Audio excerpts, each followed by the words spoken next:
is it going to be a challenge for you to avoid letting what Josh did and said to upset you affect how you fight him? Like what Josh said about me motivate me for the training leading up to the fight, but now the training is done. So now whatever he has said, whatever he has done, everything will come out of the window the Saturday night. What do you think is going to be different in this fight, or do you think the fight is going to be similar? I think it's a different fight with two different fighters, and yeah, it's going to be a different fight.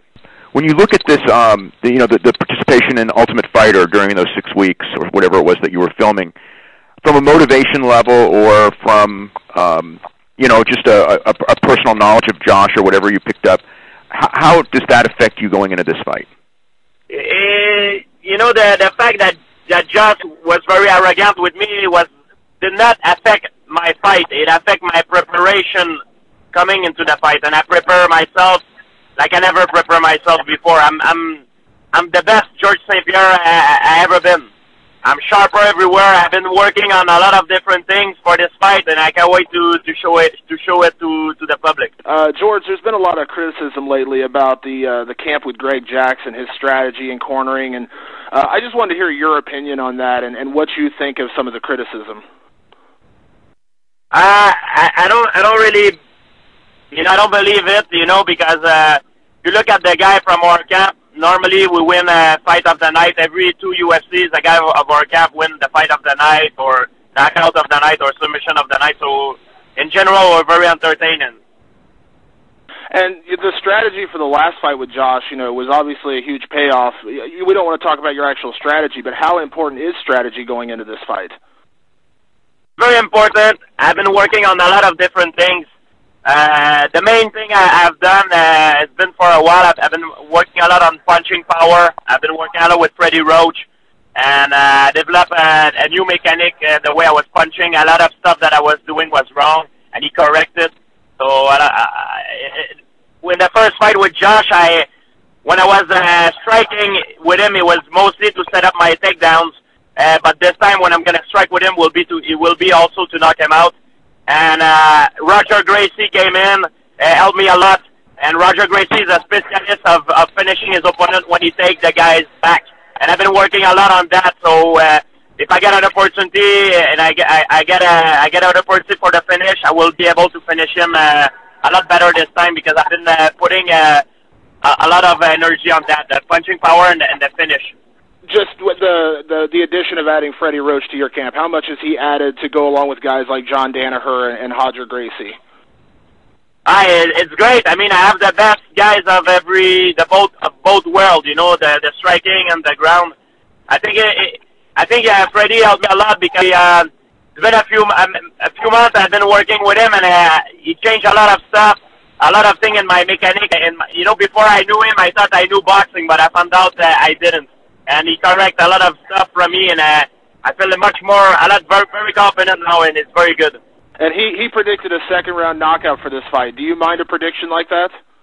I don't mind. I mean, I've been sparring a lot with his professional boxer. Some of his guys are world champions. So I've been really, I'm very ready for this fight. I never had a best training camp of my life ever for that fight. I can't wait. Your last fight, you dominated Dan Hardy, but you said that you wanted to swing to knocking out, and you couldn't. Do you think that now you need to finish Josh Koscheck, or you need to knocking out in order to be in peace with your fans? The main thing I've been working on for this fight is especially my finishes. My knockout power, to increase my knockout power and my finishes. That was my main focus, and that's why I try to be an excited fighter for the fans, And George, I noticed that you in the past have talked about the idea that you think 2 fights a year is about perfect for you. I mean, why? Is there any reason why you pick that number? Yeah, because when you fight all the time, you can see the progression of the guy. But when you fight 2 to 3 times a year, the guy change. Every fight, the fighter change a lot, because he been working on different stuff. And that's when you're not training for a fight that you can improve and learn some different. You take time to learn different skills, and that's why I like it like that. So, considering how sometimes the judges can be inconsistent, and how, especially some of the comments that Joe Rogan made during the show, and some of the comments Randy Couture made in an interview a week earlier regarding some of the inconsistencies with judging, does that change how you approach a fight? Do you even keep that in mind in terms of, does that put more pressure on you to finish a fight? Yeah, that's why I want to finish fights. I've been very close in my last fight to finish the fight two times, but a little mistake, But I want to make sure this thing doesn't happen. If I get an opportunity to finish that fight, this time I'm gonna take it. And I'm the kind of guy who doesn't make the same mistake twice. During the show, it appeared that Josh thought that Brad Tate was there essentially to agitate him. Why was he there, and did you have any response to Josh's accusations? Yeah, Tate was strange because he was there even before I got there the first day. So he's a friend of mine, but I didn't know. It was kind of strange. Seriously, he was hanging out. I thought he was friend with the guy who was the paramedic on the show. I didn't have any idea, to tell you the truth. It was kind of strange. But after the incident, what happened with Josh, I told we had a discussion with Tate, and we told him it's better that he don't come because when you talk shit, if you're not ready to back it up, is a problem, So yeah, if you talk trash, you be, especially with a fighter like Koscheck, if you trash talk, you need to be able to back it up and go to war. You know what I mean? You know what, George? I'm actually going to agree with you on that one. Okay, and Josh, were you aware that your Wikipedia page the day after the episode aired was vandalized probably about 20 times by people trying to claim that you lost the fight to a male nurse? No, I don't know. So I don't get on the internet, so I don't read anything about myself. I post Twitter and run. I don't do any of that stuff, man. I too busy. I got too many other things going on in my life to worry about what people think and what people are on the internet saying about me.